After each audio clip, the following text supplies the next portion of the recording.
Some major news out of Durham. Duke University suing star quarterback QB Mensah, claiming that he breached an NIL contract that ends on December 31st of this year. Mensah announced his intentions to return to Duke back on December the 19th before ultimately reversing course and entering the portal last Friday. Duke is seeking a preliminary injunction and temporary restraining order in Durham County Superior Court to effectively block Mensah from leaving the Blue Devils and joining another program. I want to bring in our chief legal analyst, Khalif Rhodes. Khalif, I feel like we're all star pupils because we've heard you say these words before: irreparable harm. Yep. And his attorney saying there's no irreparable harm, there's no mechanism in the contract that shows how they be compensated for any harm. Thus, there cannot be irreparable harm. So what do you think of this lawsuit and what his attorney is making a case? You got to go back a couple steps. He requested to be placed in the portal based on the NCAA rules. The school has to honor that request within 48 hours. So his attorneys file a claim to make the school and force the school to do that. The judge already ruled on that, but then the school comes back with this 44-page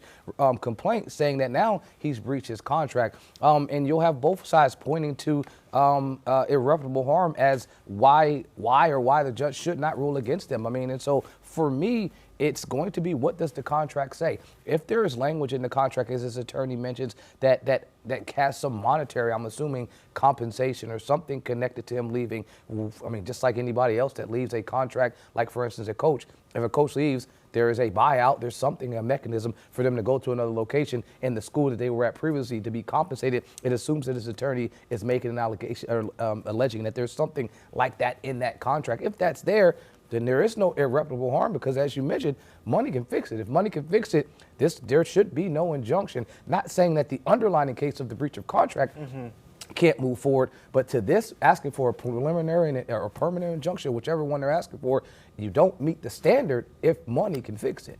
Khalif, two quick questions. Number one, as a defense attorney, do you ever take a case you don't think you can win? And number two, which side would you rather defend, the quarterback or the school? First part, I mean, I'm gonna take every case because, especially on the defense side, that I believe that I can add benefit to a client. And so it's not even about winning or losing, but it's, can I put them in a position to be successful? And sometimes a win or a loss looks different for every individual client.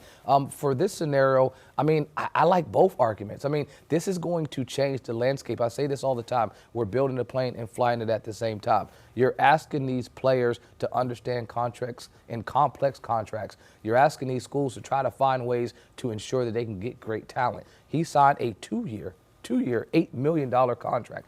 That's going to be something that I think shifts the trajectory of what NIL deals look like going forward. If you see this lawsuit and, hey, he has to end up staying, I'm a player in the future. I'm not signing a 2-year deal. I'm signing a 1-year deal so I can keep my options open down the road. And it just depends on if schools will actually go for that, right? So do you see this lawsuit actually playing out? Do they duke this out in court, or similar to a Washington situation where, again, the quarterback there was trying to also enter the portal and then was like, no, just kidding, I'll stay at Washington. Do you kind of see them just coming to an agreement or having this play out in court? I think this scenario, again, is going to be determined on what's in the four corners of the contract, and that's something that they teach you in law school. Outside things won't really influence it. It's going to say what's in the document. And if there is a mechanism for him to leave this contract and go somewhere else, then yes, I think the school is going to have to agree that they can be compensated. But I don't think it's going to be a quick settlement. I think in discovery, you'll have to deal with this at some point and figure out what those documents look like. But the landscape is changing every second. Again, our chief legal analyst, Khalif Rhodes, weighing in on that for us. Khalif, thank you. Queen City News Plus. Just search Queen City News on your smart TV's app store.